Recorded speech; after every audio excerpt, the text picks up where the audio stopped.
អ្នកជំនាញបានព្រមានថាឧស្សាហកម្មនាំចេញរបស់កម្ពុជាជាពិសេសក្នុងវិស័យកាត់ដេរអាចប្រឈមនឹងការប៉ះទង្គិចធ្ងន់ធ្ងរទោះបីមានកិច្ចសន្យាធានាទិញក៏ដោយ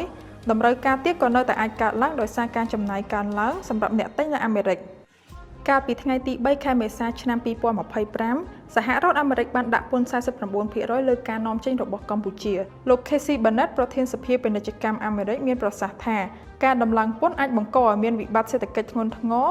ការបាត់បង់ការងារច្រើននិងអស្ថិរភាពសង្គមនិងគំរាមកំហែងដល់ការងាររាប់សែនកន្លែងជាពិសេសក្នុងចំណោមកម្មករកម្មការិនីរោងចក្រប្រការនេះ